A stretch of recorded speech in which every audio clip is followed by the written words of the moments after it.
আজকে আবারও বিরিয়ানি রান্না শেয়ার করব। আসসালামু আলাইকুম, সবাই কেমন আছেন? আশা করি ভালো আছেন। আলহামদুলিল্লাহ আমিও ভালো আছি। তো আজকে মুরগি আলু দিয়ে বিরিয়ানি রান্না করলাম। প্রথমে কড়াই বসিয়ে পেঁয়াজ বেরেস্তা করব। তো পেঁয়াজগুলো দিয়ে দিলাম, এখন পেঁয়াজগুলো ভেজে নেব। তো এই তো আমার পেঁয়াজগুলো ভাজা হয়ে গেছে। এখন আমি মাংসগুলো ম্যারিনেট করে নেব। প্রথমে মুরগির মাংস নিয়ে নিলাম।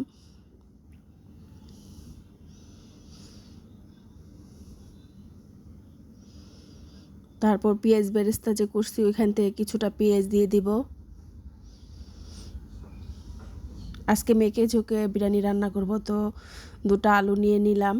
আলুগুলো এর সাথেই দিয়ে দিব। কিছুটা লবণ দিয়ে দিলাম। তারপরে 1 চামচ ভরে মরিচের ফাঁকি দিয়ে দিলাম।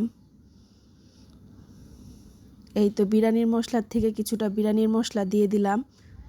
1 প্যাকেটের থেকে অর্ধেক দিলাম। আমার এখানে জয়ফল, জয়ত্রী, পোস্তদানা, বাদাম সব কিছু বেটে নিয়েছি, এখান থেকে দিয়ে দিব। তো আদা রসুনও দিয়ে দিলাম।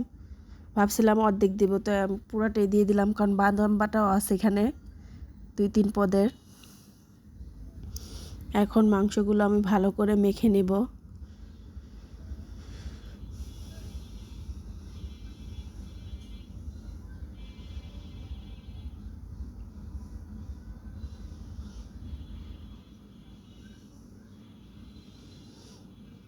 এই তো আমার মাখা শেষ। এখন 10 মিনিটের জন্য আমি রেস্টে রেখে দেব। তো এখানে আমি কড়াই বসিয়ে কিছুটা পেঁয়াজ বেরেস্তা দিয়ে ভেজে নিলাম। তো আমার এই মাংসটা এখন দিয়ে দিব, মুরগির মাংসটা।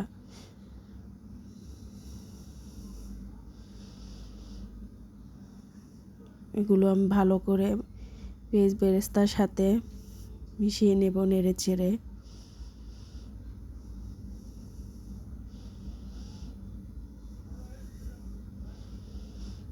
তো ওই বলের ভিতরে কিছু মশলা লেগে আছিল, ওইটার ভিতরে হালকা কিছু পানি সামান্য দিয়ে মাংসের ভিতরে দিয়ে দিলাম। তো এখন ঢেকে দেব 10 মিনিটের জন্য। তো এই তো দেখেন কত পানি উঠেছে মাংসর থেকে। তো এখন কিছুটা টক দই দিয়ে দিলাম, এটা আমি ঘরে বানিয়েছি, সাথে চিনিও দিয়ে দিয়েছি। তো এখন একটু টমেটো সস দিয়ে দেব 2 চামচের মতো। বেশি সস দিলে কালারটা একটু লালচা হয়ে যায় বিরিয়ানির জন্য, অল্পই দিলাম।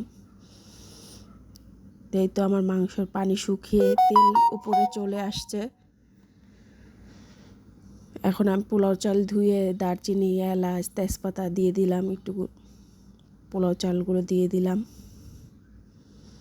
তো এখন আমি মাংসর মশলার সাথে পোলাও চালটা ভালো করে নেড়ে চেড়ে মিশিয়ে নেব। আর পোলাও চালগুলো ভালো করে ভেজে নেব। যত ভাজা ভাজা করব তত ঝরঝরা হবে। তো আমি অফ ক্যামেরা ভালো করে ভেজে নিয়েছি। এখন আমি গরম পানি দিয়ে দিব।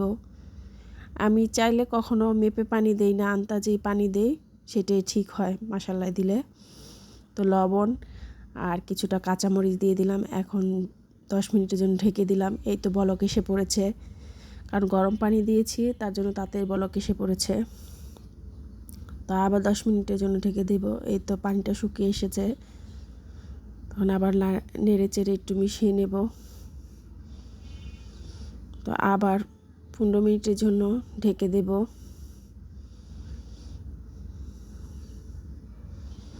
এই তো হয়ে গেল আমার বিরিয়ানি রান্না। ধন্যবাদ সবাইকে।